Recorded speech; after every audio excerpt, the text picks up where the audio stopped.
This is the Simpit. I'm your host, Sean Cole, but the real star of today's show is the RSeat RS1 Pro Petal Upgrade. This kit is intended for the RS1 when using heavy-duty or high-performance braking kits. This is a bolt-on upgrade that goes for $199 and again is intended specifically for the RS1 sim racing chassis. So if you have one or you're considering getting one, you're going to want to hear all about this upgrade. The RS1 is an incredible sim rig, and when I tested it, it worked great out of the box with G27 pedals, G29 pedals, any of the Thrustmaster pedals, but when using stronger pedals like the Fanatic, or my favorite pedals, the Ricmotech Real Gear pedals, well then the pedal tray tended to flex just a little bit.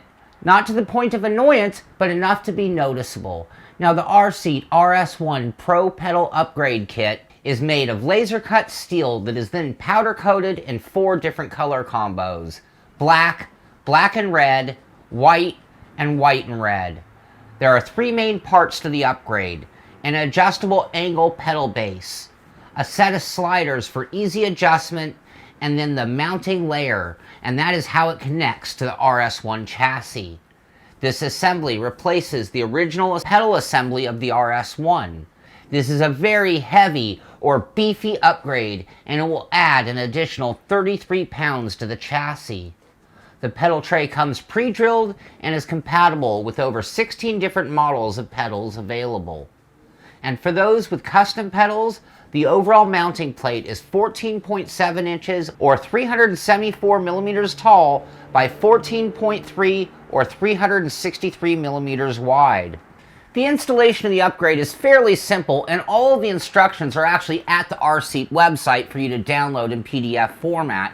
But the unit is very heavy. It comes pre-assembled, and that's going to help when it comes to installation, but at 33 pounds, some people might need a little assistance in getting it mounted. The first step is to remove the original pedal base. This is removed by unscrewing the 2 bolts that hold it down to the rig, as well as removing the brace from the bottom. We can then discard these items because we won't need them anymore. I found it easiest to push my rig over on its side to install the new Pro Petal mount. On the bottom of the mount there are 4 holes. These holes correspond with the sliding tracks on the front of the RSeat base. We need to hold this giant 33-pound beast up against the RSeat to get the bolts into place. It took me a couple of attempts, but eventually I got it into place and got the bolts started. There's a position that this base fits onto the chassis. It allows the round pieces of metal from the base to clear the new pedal mount. Once in place, tighten down all 4 of the bolts. I can then put the RSeat back down on its feet and start to install my pedals.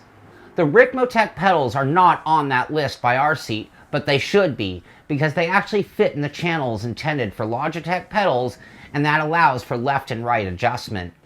It is easier to tilt the angle of the pedal base to install the pedal mounting hardware. In my case, I actually removed the front of the angle mount in order to tighten down all 4 bolts and then remounted the top plate.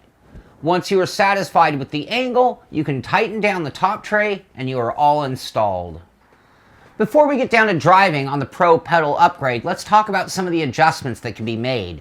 You still have the ability to adjust the angle of the pedal plate to one of 6 different lockdown positions, anywhere from flat to about 3 inches or 76 millimeters of rake at the back. The original pedal base was adjustable front to back, but it required tools to loosen it and then slide the base. The Pro Petal upgrade is adjustable via its sliders and can be moved front to back about 8 inches or 200 millimeters just by lifting the handle and sliding the top portion of the mount. Now let's get down to driving, and really the only point of the Pro Petal upgrade is to enhance that driving experience, to make it better. For testing this mod, I went with my favorite pedals, the Ricmotech Real Gear, and they also happen to be the strongest set of pedals that I have. This would test the upgrade at its most extreme, and it will only get better with lighter pedals.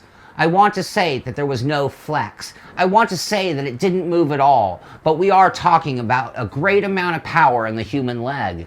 There was a very slight hint of flex. Nothing I could feel in my foot, nothing I could feel in the rig, but when I looked at the footage, I could say that there was a hint of movement. When I looked into what was actually moving, it turns out it was the sliding rails. They have a slight amount of play. This play is what actually offers their ability to slide, making adjustments easier, so I'm willing to overlook that. Despite my pedals working best at a flat angle, I also wanted to test the Pro Petal upgrade at an incline.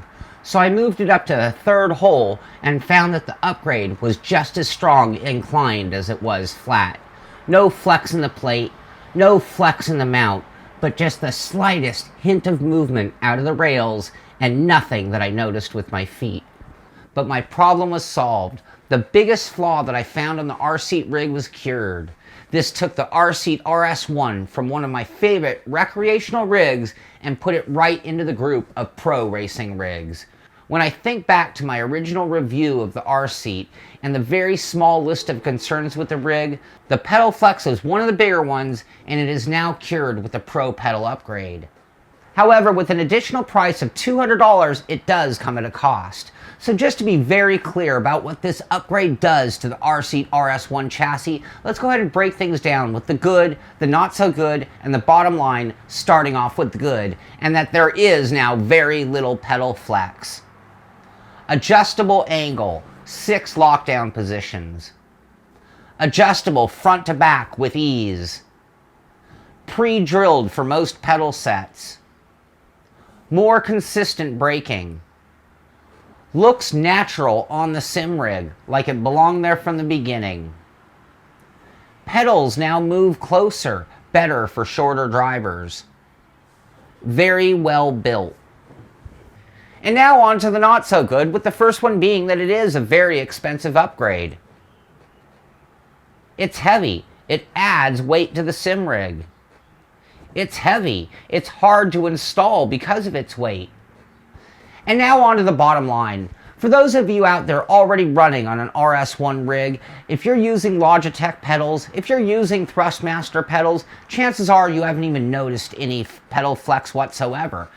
And even for those who were using stronger pedals, the amount of flex they were getting was minimal enough to not affect them. But for those using heavy-duty pedals, or for those who are very sensitive to pedal flex, then this is the essential upgrade.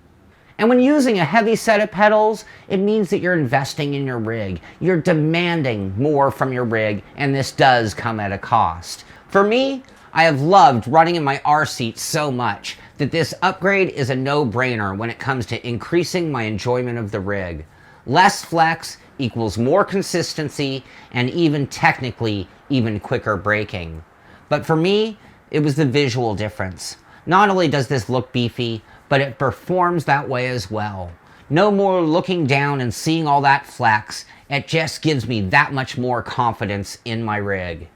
So obviously this upgrade is only for the RSeat RS1 chassis, so this review is really only for future and current owners of the RS1 chassis. However, it does show you that RSeat is listening. They're listening to their emails, they're listening to the community, they're listening to reviewers and taking those critiques and making changes and making the RS1 chassis and all of their products that much better. Very cool to see them doing that, reacting like that, and making things better, more solid, better for us sim racers. So I hope you've enjoyed this review of the RS1 Chassis Pro Petal upgrade. If I did leave anything out, if you do have any questions at all, feel free to email me at sean@thesimpit.com and I'll be sure to answer your email. This is The Simpit.